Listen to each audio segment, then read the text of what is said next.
how can you kick in college without going to a ranking camp? It comes down to three things. You need grades, game tape, and grit. If you don't have at least a 3.0 GPA for a private college, it's probably not going to happen. You need at least a 2.5 to consider most state colleges, if not a 2.75.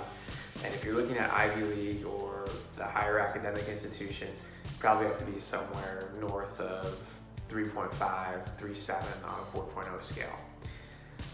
Most schools are not going to cut you deals as a kicker, punter, snapper unless you're the best thing since sliced bread. So the easier you can make their job in the admissions office, the less favors they have to cash in with admissions to get you into the school, the easier sell you are as a preferred walk-on or something like that. Your game. Now, different divisions of college football have different requirements. So most FBS kickers in a Power 5 conference are going to be able to hit a 60 to 65 yard field goal. They're going to be able to hit the ball, at least 4.0 seconds of hang time, -5, or to the goal line, or hit it out the back of the end zone. And then it kind of goes back down from there. What you really need to think about is, what do I want in a college experience? There are kids who maybe have a Division III, Division II level ability who have decided to sit for a couple of years at an FBS or an FCS school and have a shot to play 1, maybe 2 years. There are guys who have Division I legs, FCS legs, who said, you know what, I just want to play as much as I can, and they decide to go to a Division II or Division III school to start right away or to compete right away, knowing that to them what was more important was playing time versus just being on the team. There's no right or wrong way about it, you just have to figure out what's right for you. Typically speaking, nobody who plays and starts has a bad time playing college football. Last thing is your grit or your proactivity.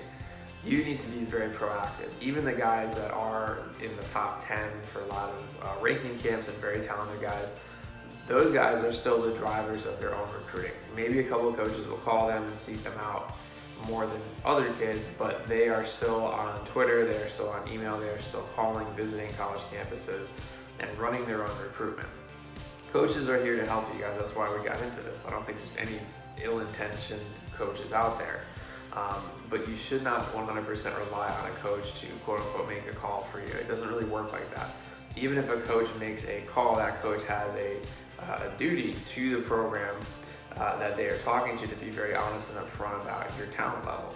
So if a coach asks for an honest opinion, do you think he can compete right away? Do you think he needs to sit a couple years? Your coach, if they are doing it the right way, will give that college coach an honest evaluation of you. So the bottom line is that if you get a response rate on a Twitter direct message or a phone call or email of like 1 or 2 times out of every 10 messages you send, that's a really good return rate. Most of the coaches that are saddled up with recruiting and finding kickers outside of your Alabamas or Clemsons or really big Power 5 schools are guys that are very overworked. Their inboxes on Twitter, email, or apps, or their day-to-day tasks are through the roof. So to kind of cut through the noise, you need to be consistent in your messages out to them. Know that if they don't get back to you, it doesn't mean they don't like you. 9 times out of 10, they don't know who you are, and they're just really, really, really, really busy. But the one thing you can control is how proactive you are. Even if you send like 10 DMs a day for a month, that's 300 messages out to different coaches across coaching staffs and things like that. One of the things that I would suggest that you do is, if it is not listed on the coach's page on the website of the team you're interested in, start with the quality control guys for special teams coach, area recruiter. Also, if it's a bigger program, graduate assistants sometimes are often more active on Twitter. And even if it just says GA, a lot of times they will get saddled with recruiting and running social media and stuff like that. Always be very thankful, always be very appreciative of time. And not that ranking camps are bad. I think it's a cool experience. Who doesn't want to go kick in front of hundreds of people? But just know that there's really no one way to do it. The ranking camps can help you generate exposure if you are quite good already. But then at the same time, it's also up to you to keep carrying on that exposure by being proactive and reaching out to different guys.